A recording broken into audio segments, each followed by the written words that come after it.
Hi, I'm Kinetic. Thanks for joining me. Today, I want to talk about mirror dwellers. Now, originally, I said that I did not want to cover the topic of mirror dwellers in virtual reality, but I've been thinking about this a lot lately, and I've changed my mind. I would like to talk about this group a bit and to try and understand what drives them.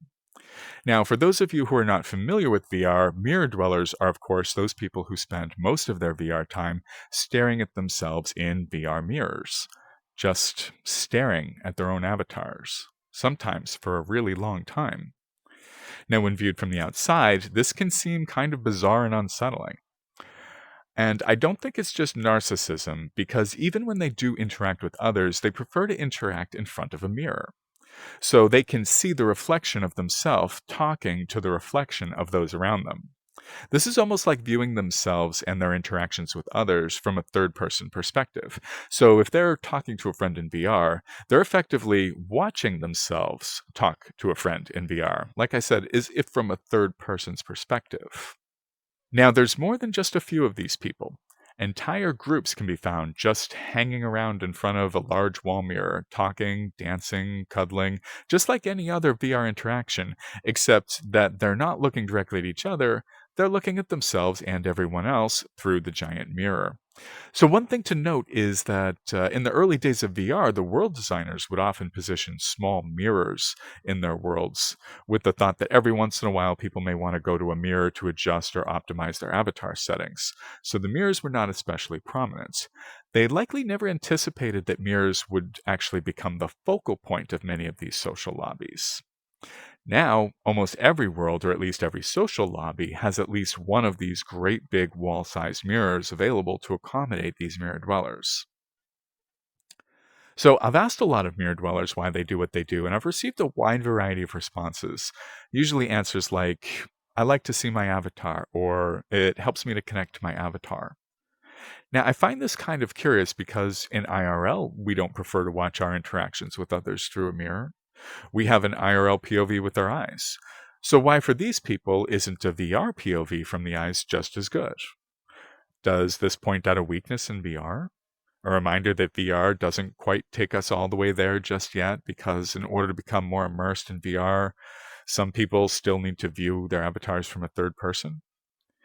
I can't think of any examples where in IRL we prefer to witness our own interactions through a mirror.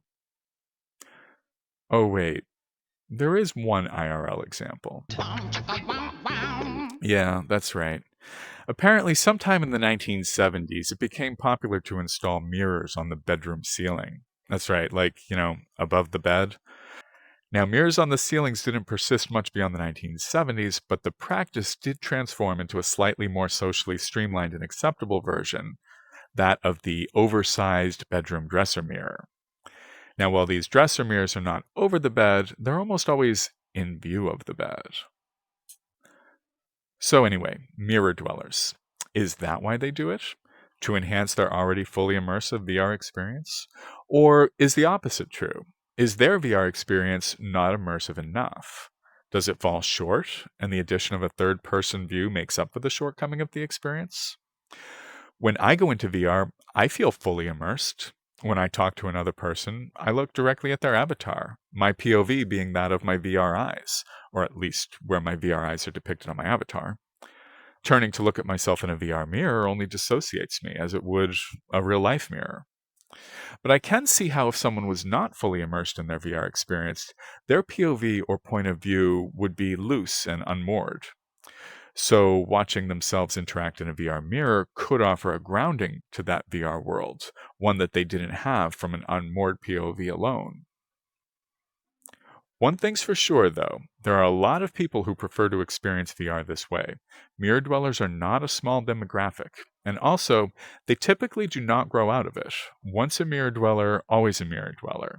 This is not some quick phase that new VR users go through as they grow and learn to become more immersed in their avatar, and then leave it behind to move on to a more fluent VR experience. No, mirror dwellers stay mirror dwellers. Now, I did try mirror dwelling for a while, but I'll be honest, spending more time looking into a mirror did not change my perspective or offer me any enlightenment. No matter how long I stared into a mirror, I was still just staring into a mirror. So, if it's true that mirror dwellers do not grow out of it, and a non-mirror dweller cannot grow into it, then that would suggest that it's something that can neither be taught nor untaught.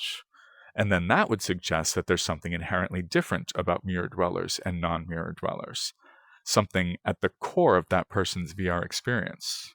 Perhaps even something that transcends VR itself. Maybe that something is also a part of that person's perception in their IRL self.